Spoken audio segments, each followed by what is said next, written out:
E aí, pessoal, tudo bem? O objetivo hoje é comentar a aula, né? Da professora Simone Cotrim, lá no Centro de Mídias, né? Que foi transmitida no dia 31/8 e teve como habilidade a ser desenvolvida o cálculo das massas moleculares das substâncias a partir das massas atômicas dos elementos químicos constituintes. Como é que funciona isso aí, né? Então, a aula tem hoje a sua parte um. Como semana que vem é feriado, né? Então não vai ter aula de química no centro de mídias. Então a gente passa na semana que vem, é uma atividade prática, tá?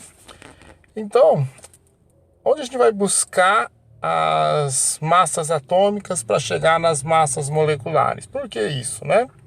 Por exemplo, se eu tiver a molécula de H2O, tem dois átomos de hidrogênio aqui, então vou precisar de duas vezes a massa do hidrogênio. E tem um átomo de oxigênio, eu vou precisar de uma vez a massa do oxigênio, né? E onde eu vou buscar isso? Eu vou buscar lá na tabela periódica.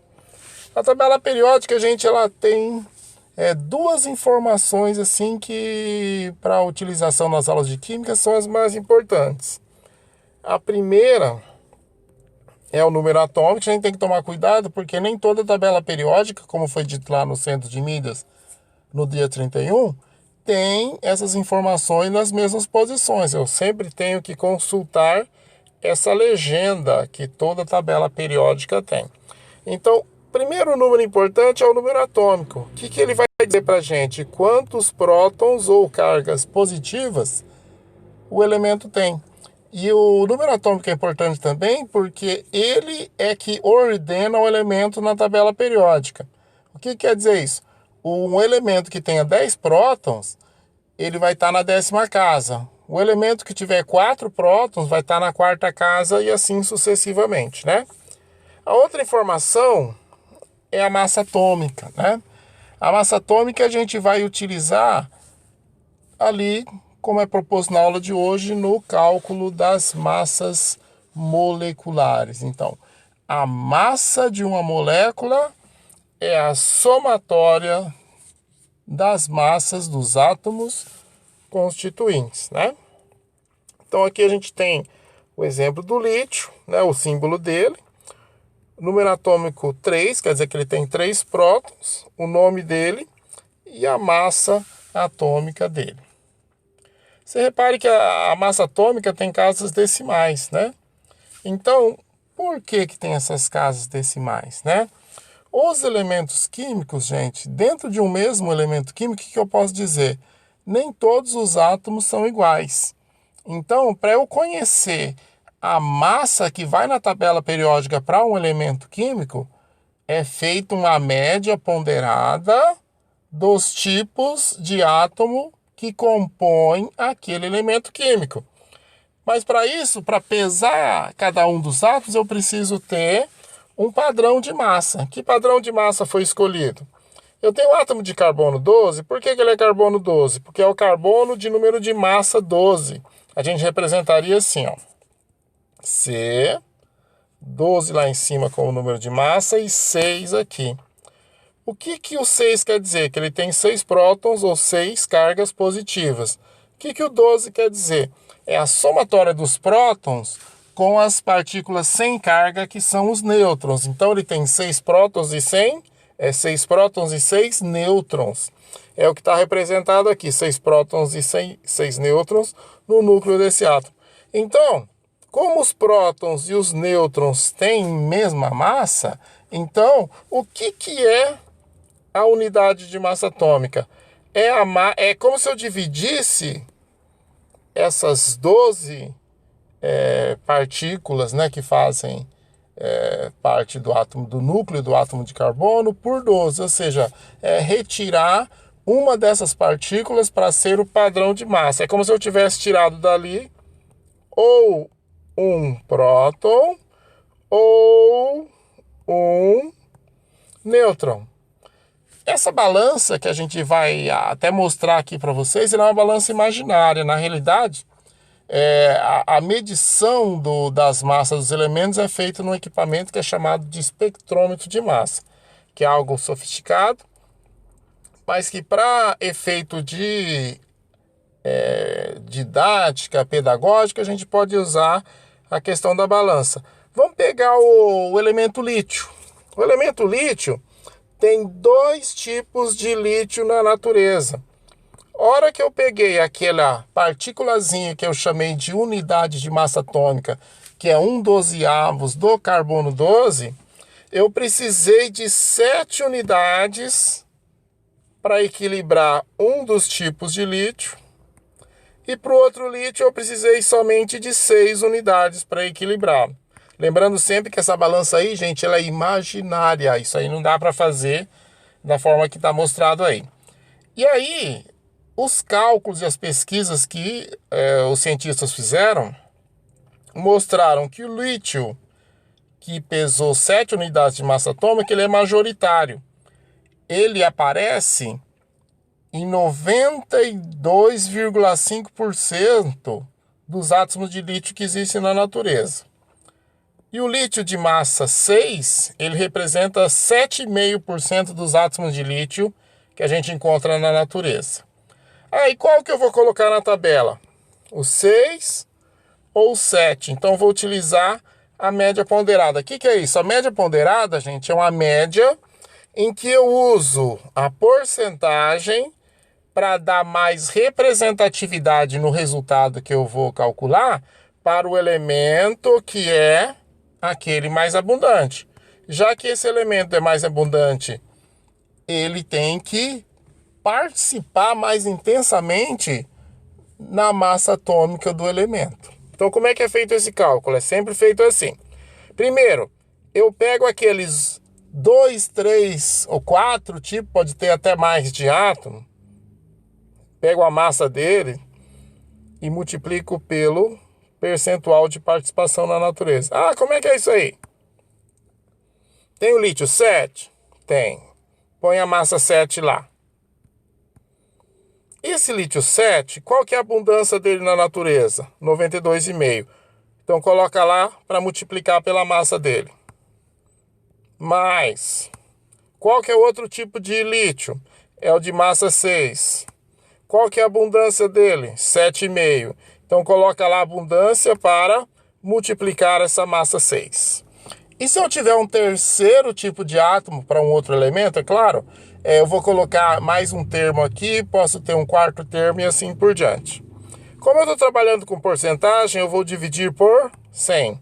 A nossa conta aqui vai dar 6,92 unidades de massa atômica, que a gente arredonda para 7 unidades de massa atômica, tá? Então assim é feito o cálculo da massa do elemento que vai na tabela periódica, né?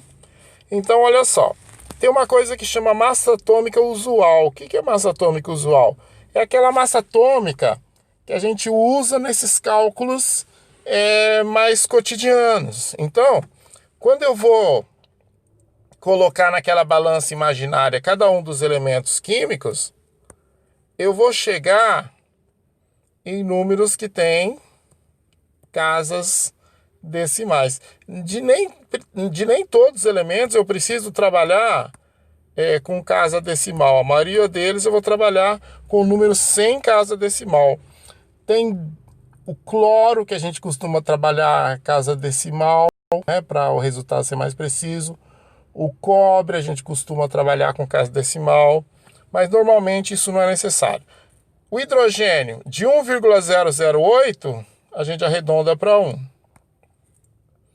O carbono de 12,011, 12. O sódio 22,99, a gente usa 23 e assim por diante para os outros elementos, né? A massa molecular. O que é massa molecular? É eu pegar as massas dos átomos participantes da molécula e somar. Então, aqui tem, ó, molécula de O2 que a Simone fez lá. O2. Qual que é a massa do oxigênio? Ó, 16,999, mas a gente usa, 15,999, mas a gente usa arredondando 16, né?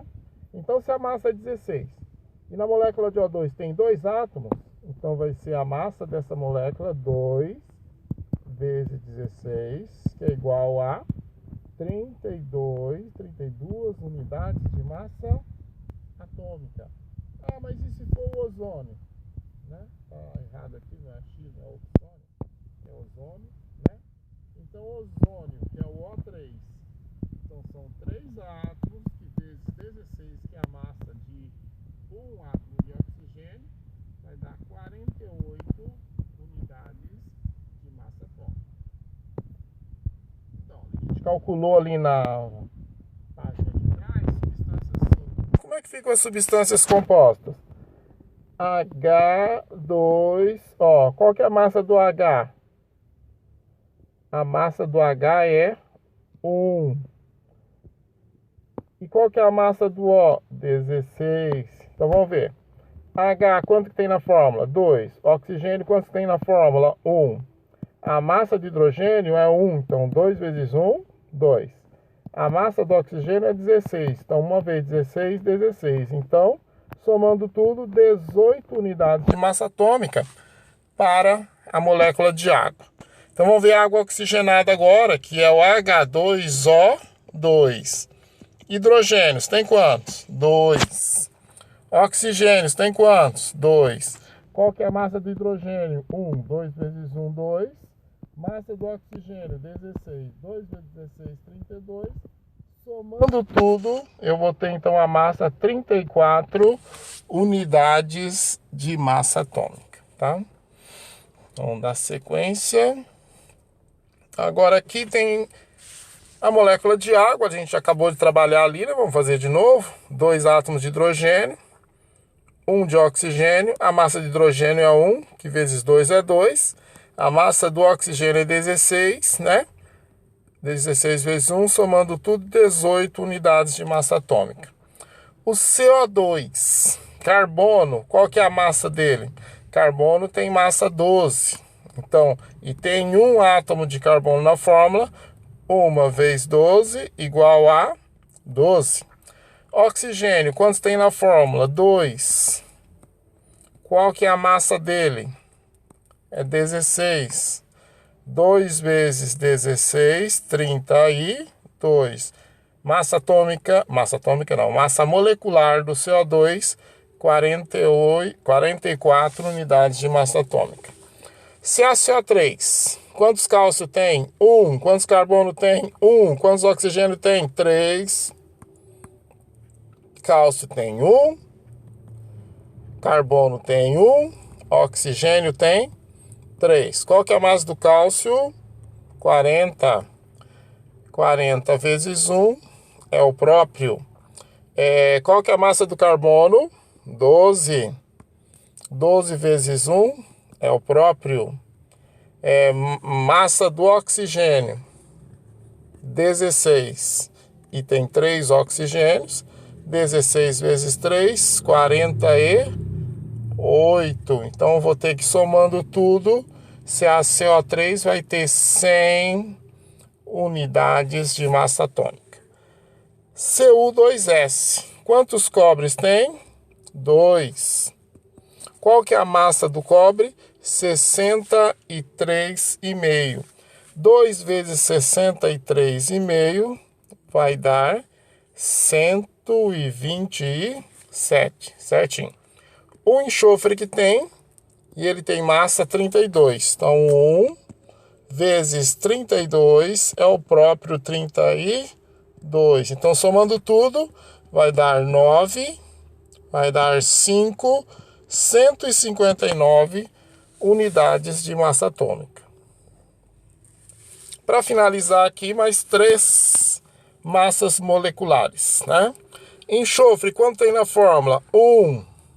Qual que é a massa dele? 32. Então fica 1 que tem na fórmula vezes a massa dele, que é 32, vai dar o próprio. Oxigênio, quanto tem na fórmula? 2. Qual que é a massa dele? 16. 2 vezes 16 também dá 32, somando tudo, 64 unidades de massa atômica para a massa molecular do SO2.